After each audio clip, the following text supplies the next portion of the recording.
Banyak orang mengira kalau sendi sudah sering nyeri, lutut sakit saat bangun, atau jari terasa kaku setiap pagi, maka satu-satunya jalan adalah obat pereda nyeri. Padahal, tahukah Anda, obat nyeri hanya mematikan rasa sakit sementara, bukan menyelesaikan masalahnya yang sering terjadi setelah usia 40 atau 50 tahun. Nyeri sendi muncul karena radang kronis tingkat rendah yang dibiarkan bertahun-tahun tanpa disadari. Dan kabar baiknya, ada cara alami yang bisa membantu meredakan radang dan nyeri sendi tanpa obat jika dilakukan dengan benar dan konsisten. Saya Aisyah, apoteker di channel Bahas Sehat. Mari kita bahas pelan-pelan supaya tubuh Anda tidak hanya bebas nyeri, tapi juga lebih kuat ke depannya. Kalau Anda sering merasakan lutut nyeri saat naik tangga, pinggang kaku saat bangun tidur, atau jari terasa sulit digerakkan di pagi hari, percayalah, Anda tidak sendirian. Banyak orang mengira ini wajar karena usia, padahal sebenarnya ini adalah sinyal tubuh bahwa sendi sedang meradang dan tidak dirawat dengan benar. Radang sendi tidak muncul tiba-tiba. Ia terbentuk dari kebiasaan kecil yang terus menumpuk.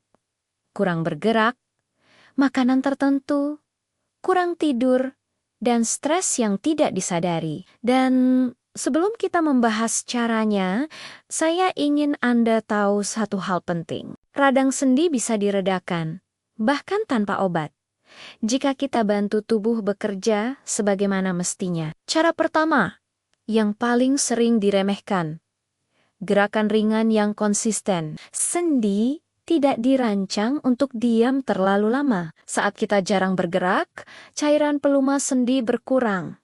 Dan inilah yang memicu rasa nyeri dan kaku. Anda tidak perlu olahraga berat. Cukup jalan santai 15-20 menit setiap hari. Peregangan ringan di pagi hari atau gerakan membuki menitop lutut dan pergelangan kaki. Ingat, sendi yang digerakkan perlahan justru akan lebih hidup dan tidak mudah meradang. Cara kedua, kurangi makanan pemicu radang. Banyak nyeri sendi tidak datang dari tulang, tapi dari apa yang kita makan setiap hari. Gula berlebihan, gorengan, makanan ultra proses dan minuman manis adalah bahan bakar radang. Coba perhatikan, saat konsumsi gula dan gorengan dikurangi, banyak orang melaporkan nyeri sendi berkurang dalam 1-2 minggu. Sebaliknya, perbanyak makanan anti radang alami seperti ikan, sayur hijau,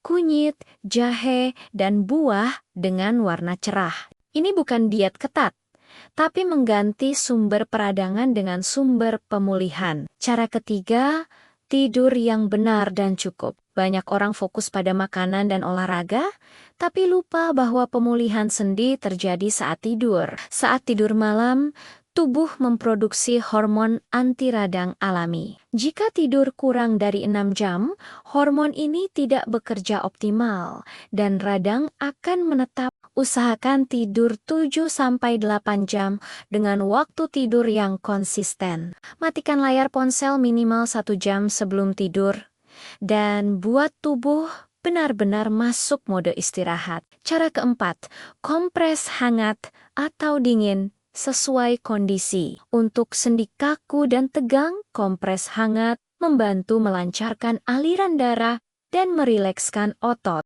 Untuk sendi yang bengkak dan terasa panas, kompres dingin membantu menurunkan peradangan. Gunakan selama 10-15 menit, 1-2 kali sehari. Ini sederhana, murah, tapi sangat efektif jika dilakukan rutin. Cara kelima, yang sering diabaikan, kelola stres dan pikiran.